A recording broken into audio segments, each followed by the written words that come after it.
Welcome back, guys. It's the odds couple here. We're alive. We're back.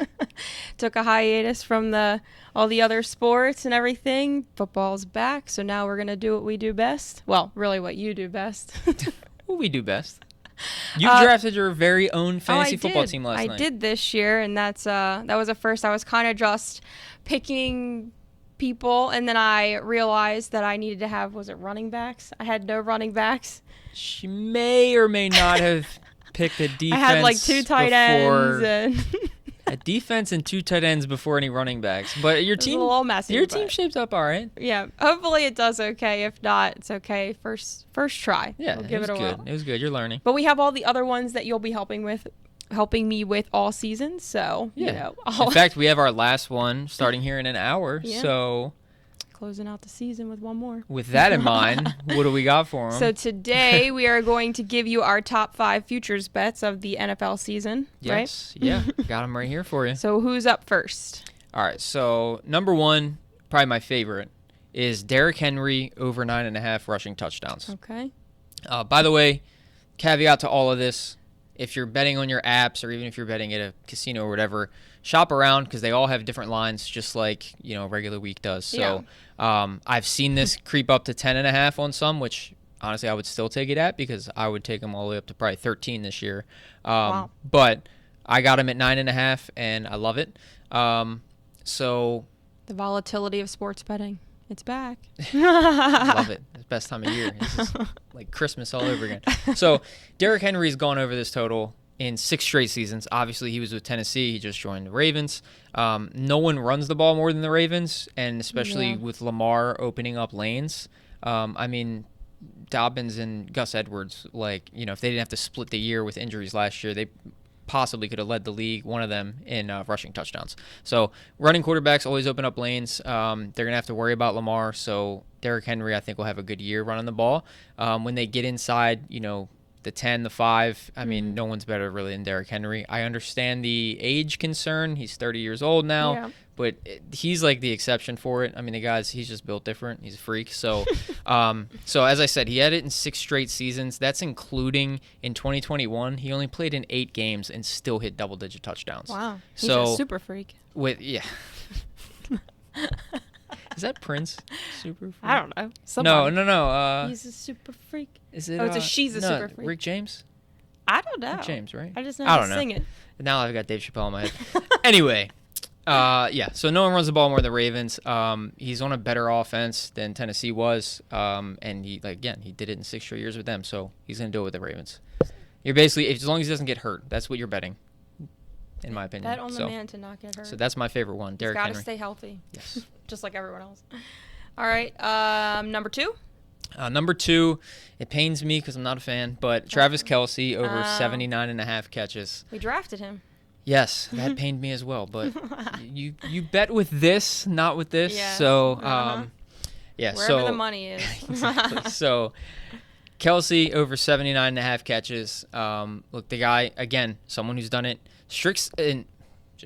in 6 straight seasons, he's had 92 or more catches. It was a lot of S's at once. I get it. Yeah. We're not even editing this. We're not making any edits this year. They're gonna see the kind of behind the scenes of it. So in the Patrick Mahomes years, the last 6 seasons, he hasn't had less than 92. So and the last time he was below 80 was in 2015. So wow, you're getting him at 80 this year. I understand that they got Xavier Worthy, they got Hollywood Brown. Well, Marquise Brown's already hurt. Xavier Worthy is probably my weight, so there's that risk of him getting hurt, honestly. He's one of the smallest wide receivers in the draft class. But if he does perform well and he uses that speed, he's going to stretch the field, which leaves Kelce underneath to, again, he's Patrick Mahomes' go-to guy still. Yeah. So in a pinch, in a big game, he's still going to force him the ball. Over 80 catches, I love that. So. And number 3? Number 3 up next, we got Kyler Murray over 3,400 passing yards. Oh, wow. Okay. He's had over 3,700 passing yards in every year he's been healthy. Obviously, 2 years ago he had the torn ACL, so he's missed parts of the last 2 seasons. But even in 2021, he missed a couple games. He only played in 14, and he hit that mark as well. So 37 plus in his 3 healthy years. I'm taking him over 34 plus this year. He's obviously they are the Cardinals added Marvin Harrison Jr. Sorry, dog's going nuts behind the camera. Cardinals added Marvin Harrison Jr. Possibly the best wide receiver in the draft class. Obviously, they think so. And you've got Trey McBride there, who had a breakout year last year. They added Zay Jones. I know he's suspended for the first several games, but still, they have a bad defense. They're going to throw the ball a lot, and I think he hits the 3,400 mark easily. Why is he suspended? Zay Jones? Yeah. I think it was performance-enhancing drugs, or he had the domestic violence. Oh. I forget. Yikes. Which one it was. Something bad. Yeah. And number 4? Number 4, going with Zay Flowers over 69.5 catches. I know I talked about how the Ravens run the ball more than anyone. They still did. But that being said, Lamar threw it more than any year in his career. Under Todd Monken's first year, he had 42 more pass completions than any other season he's had. Wow. Obviously, he won MVP last year, whether you think he deserved it or not. And last year, Zay Flowers had 77 catches. So it was his rookie year. I feel like he's only going to get better. He just needs to hit 70 this year. There's no OBJ trying to force feed Lamar's friend the ball. So Zay Flowers is the clear-cut number 1.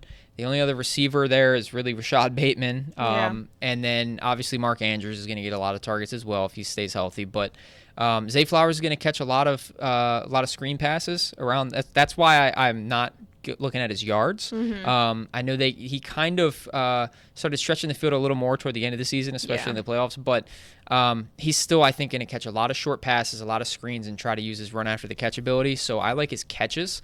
Again, at 70 plus. I'll take that. Okay. Number 5. Last but not least, I'm going with the Eagles to win the NFC East. Okay. It is a little bit negative money, but it honestly I don't think it's as much as it should be. So I've found it like around minus 120 on most apps. So if it's still around there, I would definitely take it. I mean, right off the bat, you can rule out the Giants and the Commanders. I still hate that name. But, I mean, they're not going to be a threat, obviously. I don't think I need to dive too much into that. But you're really just betting on them to beat the Cowboys. Well, the Cowboys, as people know, I mean, obviously Dak isn't very clutch toward the end of the year, but they've also lost a lot of other pieces. Even though Tony Pollard wasn't great last year, if you had him in fantasy, we did, obviously. He's gone. Ezekiel Elliott's back. He's just going to plod up and down the field. Yeah, they signed Dalvin Cook. He's another one who's aging and hasn't looked great. So it's going to be reliant on Dak. Yeah. You've got Brandon Cooks, who's like 31 now. Obviously, CeeDee Lamb's great, and Jake Ferguson's a pretty decent tight end, but I just feel like they're relying on his arm a lot, and I'm not a huge Dak Prescott believer personally. The other thing is they've lost Deron Bland already for the first 6 to 8 weeks of the season. Injury? Yeah, Oh, so okay. he was their number 1 cornerback.